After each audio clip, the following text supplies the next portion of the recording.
ರಾಜ್ಯ ಸರ್ಕಾರದ ವಿರುದ್ಧ ಬಿಜೆಪಿ ರಾಜ್ಯಾಧ್ಯಕ್ಷ ಬಿವೈ ವಿಜಯೇಂದ್ರ ಹಿಗ್ಗಾಮುಗ್ಗ ವಾಗ್ದಾಳಿ ಮಾಡಿದ್ದಾರೆ. ಕಾಂಗ್ರೆಸ್ ಸರ್ಕಾರ ಬಂದಾಗಿನಿಂದ ವಿಪರೀತ ಬೆಲೆ ಏರಿಕೆಯಾಗ್ತಾ ಇದೆ. ಒಂದು ಕಡೆ ಗ್ಯಾರಂಟಿ ಕೊಟ್ಟು ಗ್ಯಾರಂಟಿ ಬಗ್ಗೆ ಮಾತನಾಡ್ತಾರೆ, ಮತ್ತೊಂದು ಕಡೆ ಬೆಲೆ ಏರಿಕೆ ಆಗ್ತಾನೆ ಇದೆ. ಈ ಸರ್ಕಾರ ಕೊಟ್ಟ ಭರವಸೆಗಳನ್ನು ಈಡೇರಿಸ್ತಾ ಇಲ್ಲ. ಎಲ್ಲ ರಂಗದಲ್ಲೂ ಕೂಡ ಬೆಲೆ ಏರಿಕೆ ಮಾಡಿದಂಥ ಕೀರ್ತಿ ಅದು ಕಾಂಗ್ರೆಸ್ಸಿಗೆ ಸೇರುತ್ತೆ ಅಂತ ಕಾಂಗ್ರೆಸ್ ವಿರುದ್ಧ ವಿಜಯೇಂದ್ರ ವಾಗ್ದಾಳಿ ಮಾಡಿದ್ದಾರೆ. ಇನ್ನು ಮೆಟ್ರೋ ದರ ವಿಚಾರದಲ್ಲೂ ಅವರು ಮಾತನಾಡಿದ್ದಾರೆ. ಮೆಟ್ರೋ ದರ ಯಾವ ರಾಜ್ಯದಲ್ಲೂ ಕೂಡ ಇಷ್ಟು ಇಲ್ಲ, ಈ ಪ್ರಮಾಣದಲ್ಲಿ ಏರಿಕೆಯಾಗಿಲ್ಲ. ಸಿಎಂ ಸಿದ್ದರಾಮಯ್ಯ ಸುಳ್ಳಿನ ಸರದಾರರವರು, ಆಲ್ ಇಸ್ ವೆಲ್ ಅಂತ ಹೇಳ್ತಾರೆ, ಆದರೆ ಆರ್ಥಿಕ ಪರಿಸ್ಥಿತಿ ಸರಿ ಇಲ್ಲ, ಆರ್ಥಿಕ ಪರಿಸ್ಥಿತಿಯ ಬಗ್ಗೆ ಶ್ವೇತಪತ್ರ ಹೊರಡಿಸಿ ಅಂತ ಸವಾಲ್ ಹಾಕಿದ್ದಾರೆ. ಪ್ರೈಸ್ ಹೈಕ್ ಎಲ್ಲಾ ರಂಗದಲ್ಲೂ ಕೂಡ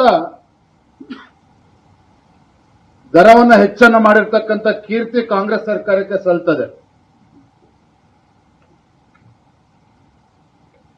ಪ್ರಾಪರ್ಟಿ ರಿಜಿಸ್ಟ್ರೇಷನ್ ಫೀಸ್ 600% ಅಷ್ಟು ಜಾಸ್ತಿ ಆಗಿದೆ.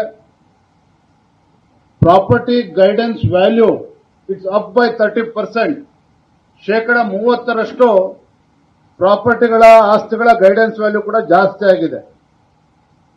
ವಾಹನಗಳ ರಿಜಿಸ್ಟ್ರೇಷನ್ ಫೀಸ್ ದರ 10% ಜಾಸ್ತಿ ಆದರೆ ಹಾಸ್ಪಿಟಲ್ಗಳ ಸರ್ವಿಸ್ ಚಾರ್ಜಸ್ ಅದು ಕೂಡ 5% ಜಾಸ್ತಿ ಆಗಿದೆ.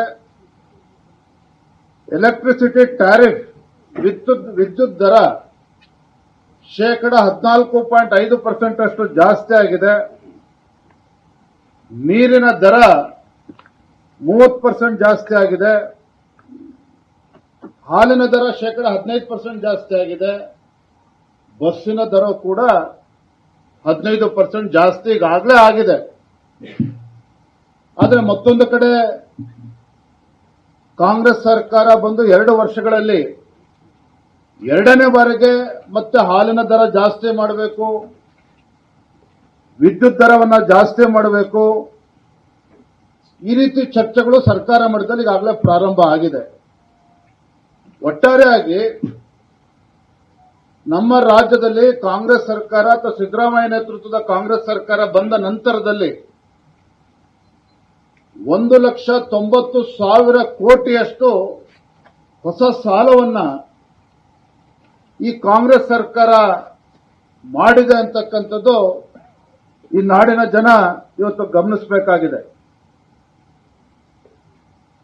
ನಾನು ನೇರವಾಗಿ ಹೇಳೋದಾದ್ರೆ,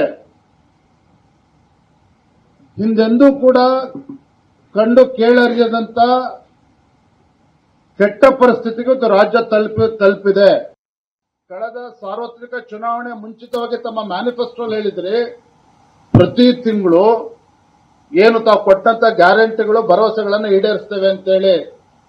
ಆದ್ರೆ ಇವತ್ತೇನಾಗಿದೆ ಪರಿಸ್ಥಿತಿ, ಕಳೆದ 4-5 ತಿಂಗಳುಗಳಿಂದ ಮಹಿಳೆಯರಿಗೆ ಗೃಹಲಕ್ಷ್ಮಿ ಯೋಜನೆ ಹಣ ತಲುಪ್ತಾ ಇಲ್ಲ. 2,000 ರೂಪಾಯಿ ಕಳೆದ 5-6 ತಿಂಗಳಿಂದ ತಲುಪ್ತಾ ಇಲ್ಲ.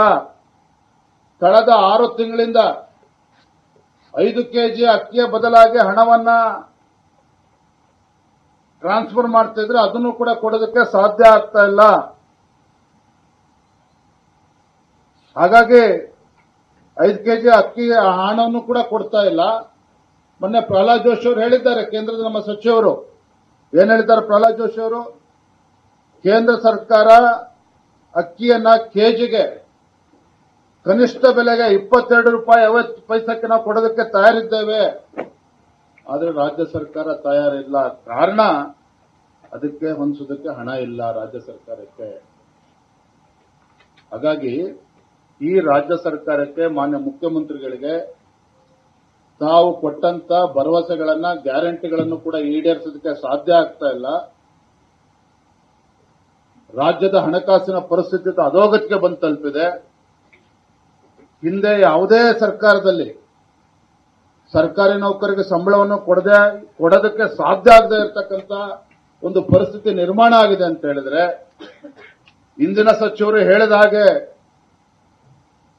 ನೀರಾವರಿ ಇಲಾಖೆ ಇರ್ಬೋದು, ಪಿಡಬ್ಲ್ಯೂಡಿ ಇರ್ಬೋದು, ವಿದ್ಯುತ್ ಬಿಲ್ಲನ್ನು ಕೂಡ ಕಟ್ಟೋದಕ್ಕೆ ಸಾಧ್ಯ ಆಗದೆ ಇರತಕ್ಕಂಥ ಪರಿಸ್ಥಿತಿ ನಿರ್ಮಾಣ ಆಗಿದೆ ಅಂತ ಹೇಳಿದ್ರೆ, ರಾಜ್ಯದ ರಸ್ತೆ ಸಾರಿಗೆ ಇಲಾಖೆ ಸ್ನೇಹಿತರೆ 7,000 ಕೋಟಿ ರೂಪಾಯಿ ಇವತ್ತು ಪೆಂಡಿಂಗ್ ಇದೆ, ರಾಜ್ಯ ಸರ್ಕಾರ ಕಟ್ಟಬೇಕಾಗಿದೆ.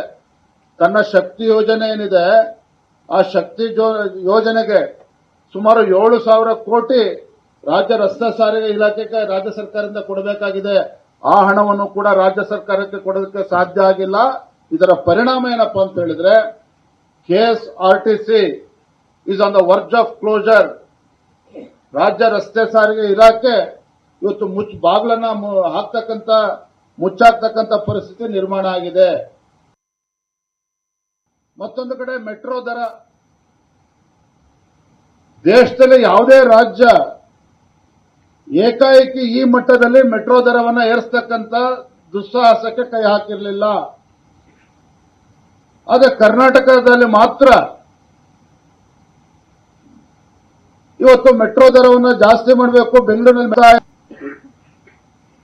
ರಾಜ್ಯ ಸರ್ಕಾರದ ಒತ್ತಾಯದ ಮೇರೆಗೆ ಮೆಟ್ರೋ ಫೇರ್ ಫಿಕ್ಸೇಷನ್ ಕಮಿಟಿ ಅಂತ ಹೇಳಿ ತಾವೇನು ಕರಿತೀರಿ, ಒಪ್ಕೊಳ್ತೇನೆ. ಸಚಿವರು ಮುಖ್ಯಮಂತ್ರಿ ಹೇಳಿದಾಗ ಕೇಂದ್ರದಿಂದ 4-5 ಜನ ಇರ್ತಾರೆ ಅದಕ್ಕೆ ಮೆಂಬರ್ಸು, ರಾಜ್ಯದಿಂದನೂ ಕೂಡ 5 ಜನ ಮೆಂಬರ್ಸ್ ಇರ್ತಾರೆ. ಆದರೆ ರಾಜ್ಯ ಸರ್ಕಾರದ ಒತ್ತಾಯದ ಮೇರೆಗೆ ಆ ಫೇರ್ ಫಿಕ್ಸೇಷನ್ ಕಮಿಟಿ ಮೆಟ್ರೋ ದರವನ್ನ ಜಾಸ್ತಿ ಮಾಡಬೇಕು ಅಂತಕ್ಕಂಥ ತೀರ್ಮಾನವನ್ನ ಕೈಗೊಂಡಿರ್ತಕ್ಕಂಥದ್ದು.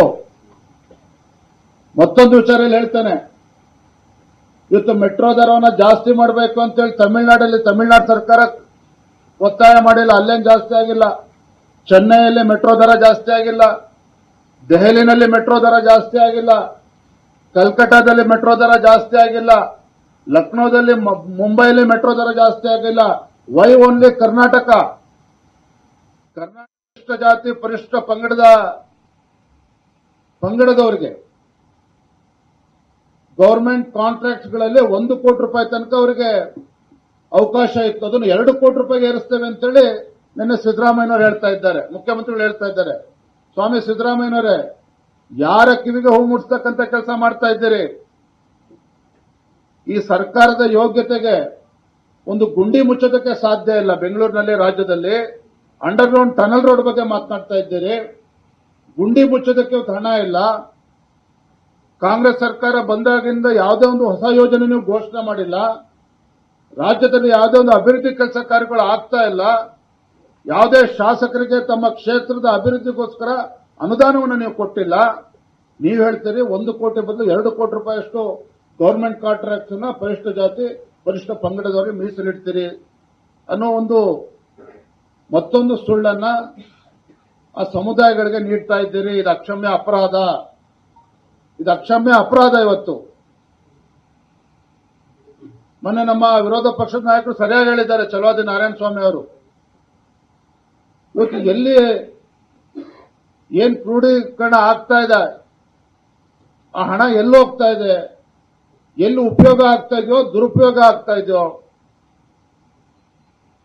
ಇದು ಕೂಡ ನಮಗೆ ಉತ್ತರ ಸಿಗ್ತಾ ಇಲ್ಲ. ಹಾಗಾಗಿ ಗೌರವಾನ್ವಿತ ಮುಖ್ಯಮಂತ್ರಿಗಳಲ್ಲಿ ನಾನು ಆಗ್ರಹವನ್ನ ಮಾಡ್ತೇನೆ,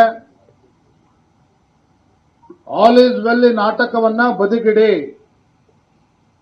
ರಾಜ್ಯದ ಆರ್ಥಿಕ ಪರಿಸ್ಥಿತಿಯ ಬಗ್ಗೆ ಒಂದು ಶ್ವೇತಪತ್ರವನ್ನ ಹೊರಡಿಸಬೇಕು.